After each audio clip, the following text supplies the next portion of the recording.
So we live in this perception of a perception of ourselves.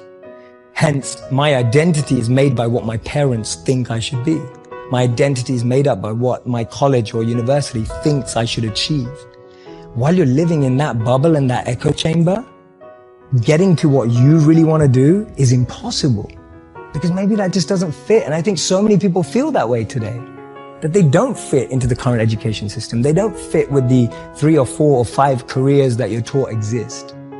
So that process of self-excavation and actualization first requires being exposed. You can't be what you can't see.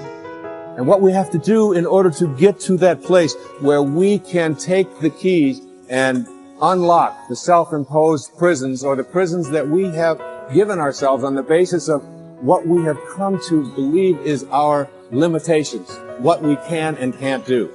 We have to let go of that. And I call it rewriting our agreement with reality.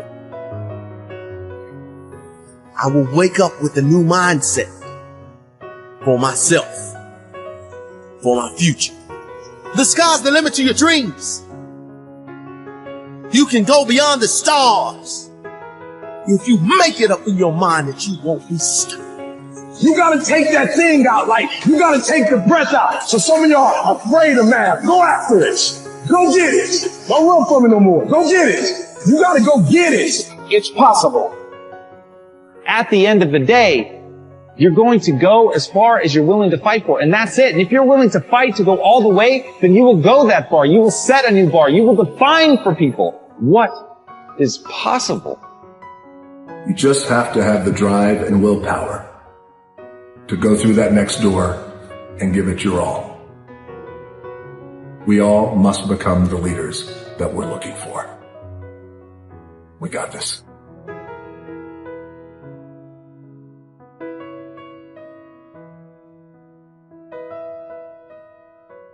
Men and women begin to become great only when they begin to take time by themselves to listen to their inner voices and organize their lives in such a way that their activities and relationships give them a deep sense of inner peace.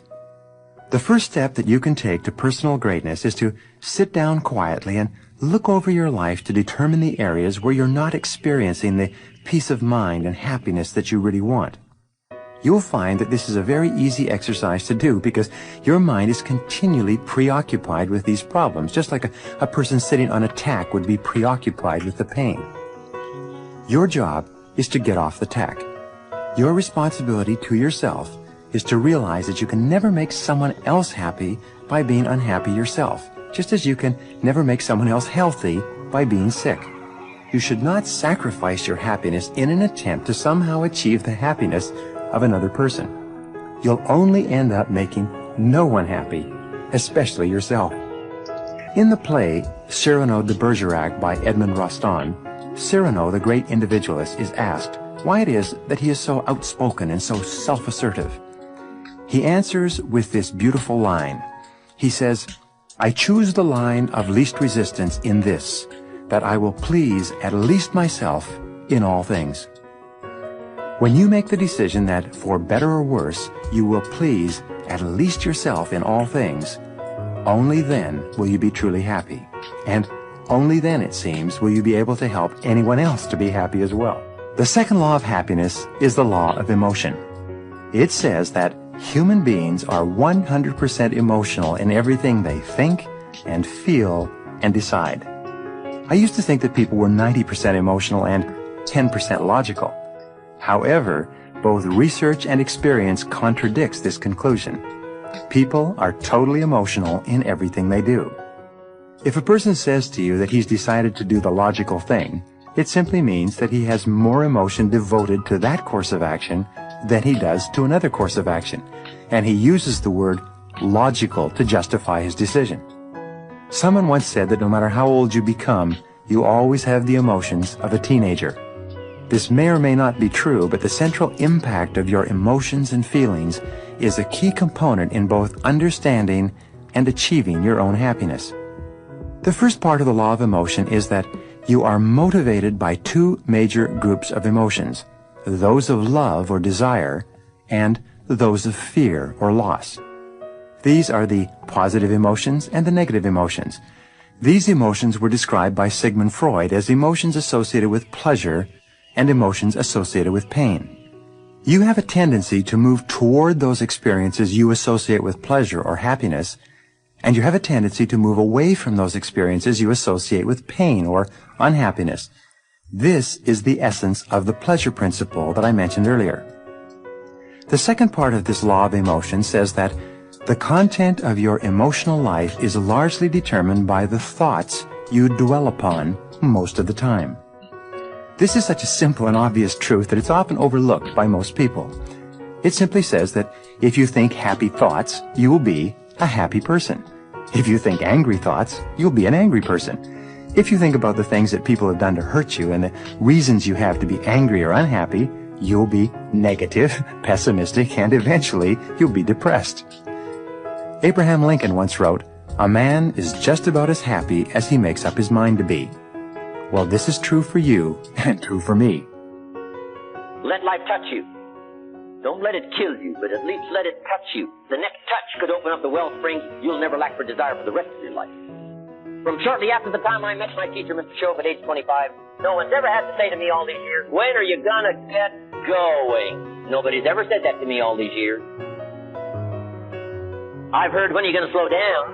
You're gonna have a heart attack and die. You can't keep up this kind of calendar." But nobody's ever said to me, "When are you gonna get going?" I'm asking you to keep searching for life experiences until you find one that lights your fires, until you will never lack for desire for the rest of your life. And nobody will ever have to say to you the rest of your life, "When are you gonna get off the couch?" Welcome all experiences. Don't put up the wall. The same wall that keeps out disappointment keeps out happiness. Take the risk. And here's the last emotion that can change your life in a single day. It's called resolve. Resolve says, "I will." Two of the most powerful words in the language. I gave you the formula for disasters. Could, should, don't. Here's the formula for fortune. Should, could, will.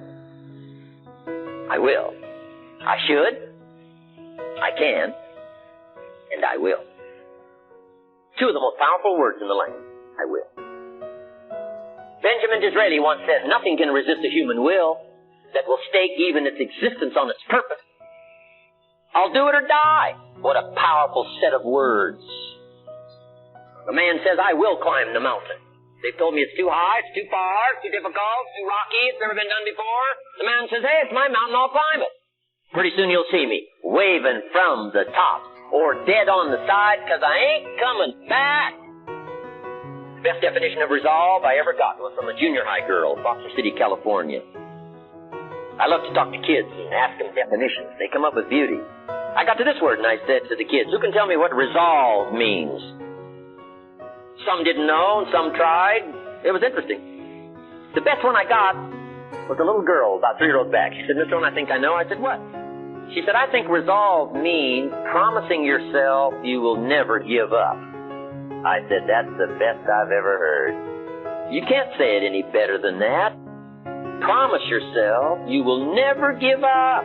You don't have to promise me. You don't have to promise the world. Just promise yourself." What a great bit of language. I asked the kids, how long should a baby try to learn how to walk? How long would you give your average baby before he shut off? That's enough. No, any mother in the world would say you're silly. My baby's going to keep trying what? Until. What a magic word, until. How many books will you read? Until you find the answer for your good health? Read 1 and quit? Read 2 and quit? Risk a cardiovascular disaster? I can't buy that from you. Wouldn't you read enough books until? Wouldn't you read enough books on financial independence until you become financially independent? Wouldn't you read enough books on leadership until you become a leader? Wouldn't you read enough books on power until you've got the power? Of course, why not? Don't settle for less. Use this little until phrase. I'll do enough exercises until I become healthy. I'm out of breath now, but I'll put myself through enough disciplines until I'm no longer out of breath. I'm not going to walk up one flight of stairs and can't catch my breath. It's over. Until magic.